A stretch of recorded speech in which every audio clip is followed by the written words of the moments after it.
If you've ever wondered what it's like to live with dissociative identity disorder, the streaming show Severance just gave the best dramatic portrayal of it I've ever seen.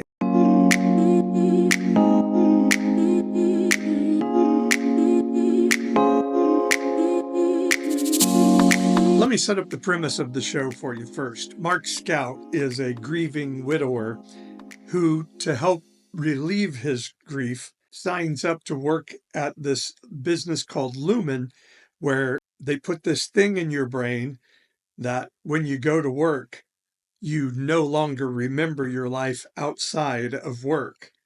And when you go home, you don't remember anything about what you did at work. And it creates this other personhood of you that is called your innie.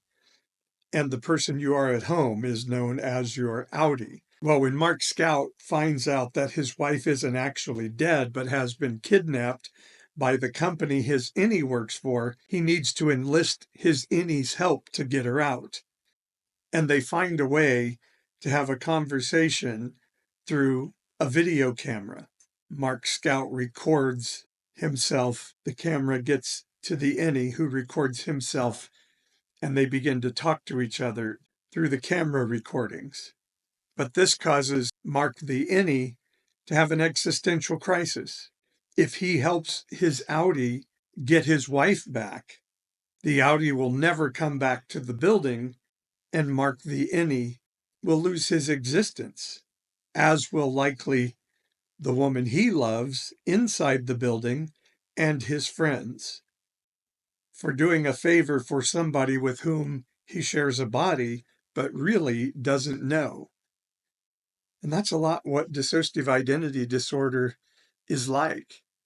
Parts having conversations inside saying, hey, when do we get consideration of being a part of the personhood? When the parts are told, well, you're just a part, you're not the person. They're like, well, who is the person? And they have existential crises of, are we not this person? And even in an interview I did a couple of weeks ago, the interviewer was asking, why don't you just say your dad harmed you and move on and get over it and be the man you were supposed to be? The parts inside say, oh, so we're just supposed to go away and have no consideration about us. Discovering our parts was a little like the Dr. Seuss book, Horton Hears a Who. I kept thinking I was hearing something, but it must not be anything. Or coming up in my Christian upbringing is like, oh, there's a demon in here, which Christians try to tell me over and over on a regular basis.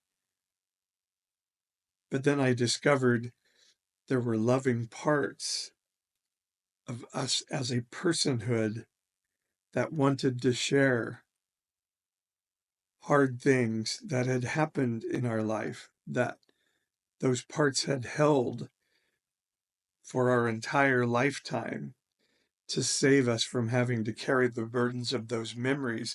But now we're lovingly ready to share so we could start to work them through together. And why? Why in the world would I want to tell those parts to go the hell away? So in so many ways, dissociative identity disorder is a beautiful help, not a debilitating disorder. In fact, if we didn't have this effed up American healthcare system, we wouldn't call it a disorder at all. And as it is, I just call it a neurodivergence that is beautifully and wonderfully weird. And that would be all that it is if it wasn't for propaganda media continually telling right-wingers anybody who disagrees with you is delusional. If you haven't checked out season 2 of Severance, you're missing out. It's a great show. And I'll keep sharing about my emotional and spiritual well-being journey so we can find a healthy space in all of this time together.